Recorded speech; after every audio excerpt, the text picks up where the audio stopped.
Once in the heart of a thick jungle lived a little boy called Mowgli. He did not belong to the jungle, as he was a human child. He grew up with a family of wolves. His mother, Raksha, cared for him as she cared for her other pups.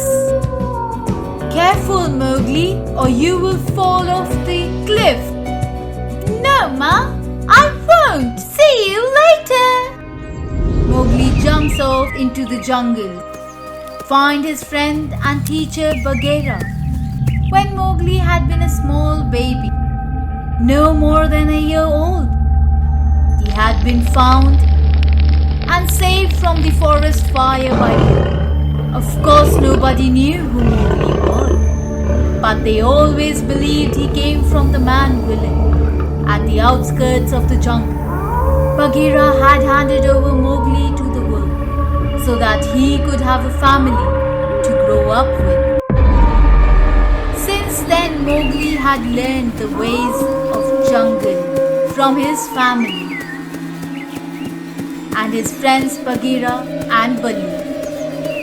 He ran like them, hunted like them, climbed trees like them, and also likes to speak like them. Hello, Bagheera. What are you going to teach me today? I won't be teaching you today.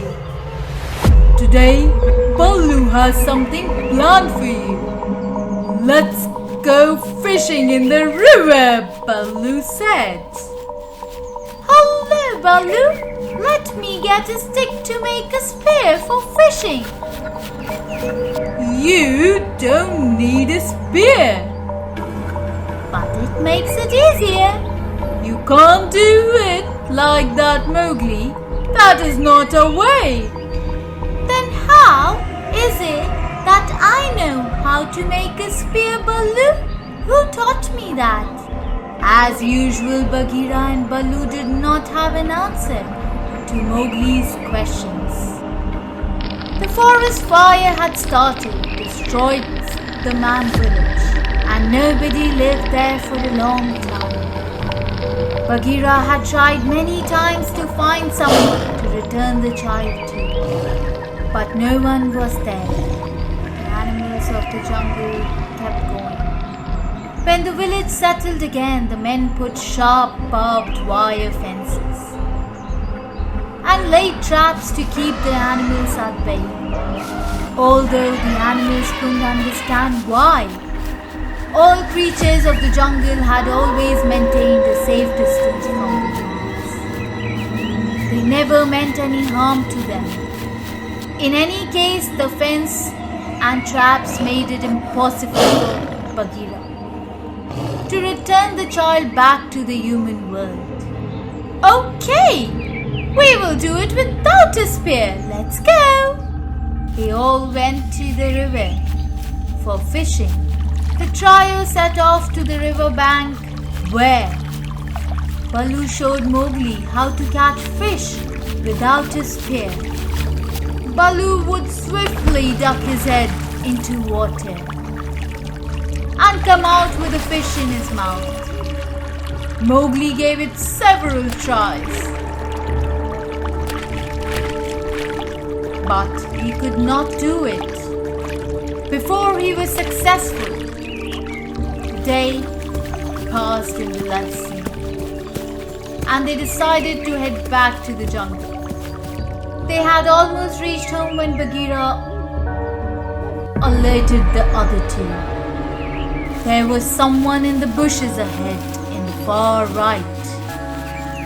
Soon the others could see a pair of fierce eyes with a scar that ran across the left one, emerging from the bushes.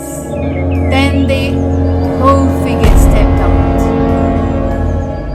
Run, Mowgli, run! Immediately, Baloo and Mowgli took off towards her, leaving Bagheera to fight the large villainous tiger, Shere Khan. Bagheera and Shere Khan immediately leaped at each other. Shere Khan hadn't expected Bagheera to be so strong and was taken by surprise when he managed to throw Shere Khan against the tree. The elders of Wolf Pack soon assembled with him. Shere Khan knew he was injured and outnumbered. You might have saved him today, but the human belongs to me. I will come back for him. Shere Khan, what are you doing here? This is not your territory. No territory can keep me out. Next time I come, I will not spare anyone who stands in my way. Shere Khan walked away.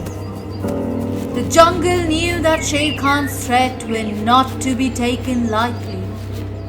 And soon, worry spreads in the wolf pack regarding Mowgli. Pack's future.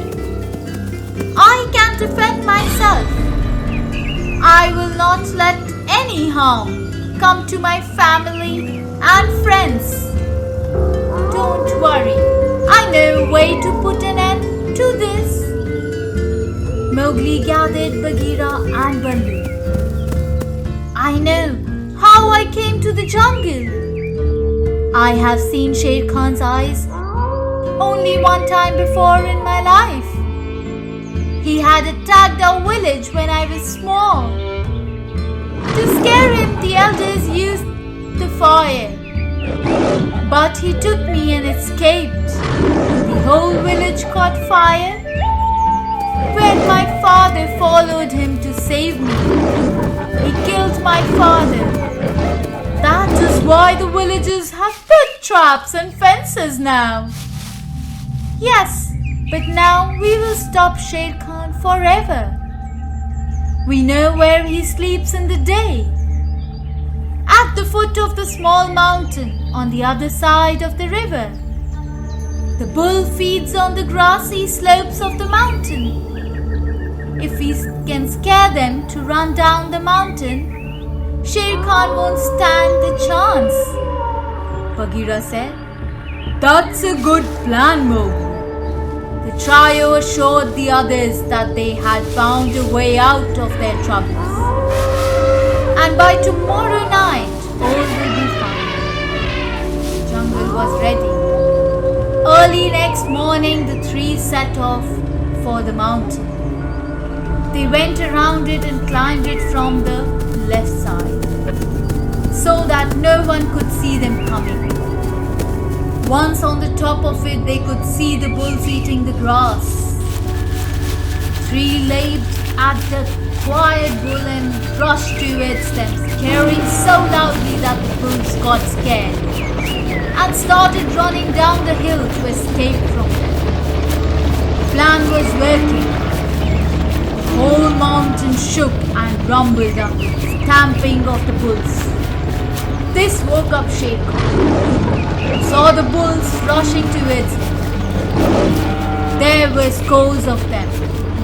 Scared, he started running in front of him. He's trying to get away.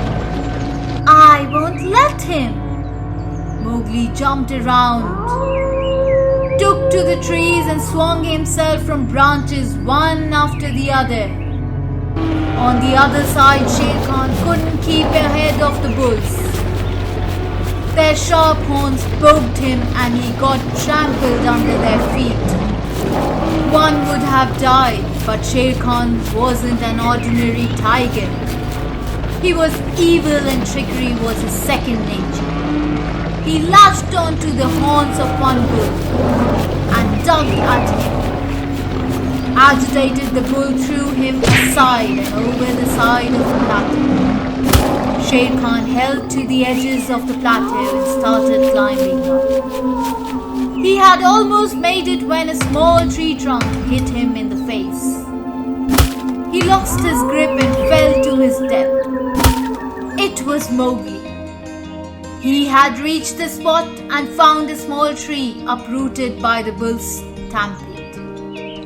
With his quick thinking, he had thrown Sher Khan to his end. He had saved himself and protected the entire jungle from the tyranny of the swing. Bagheera, Baloo and Mowgli returned to the wolf pack, where everyone rejoiced on hearing what had happened.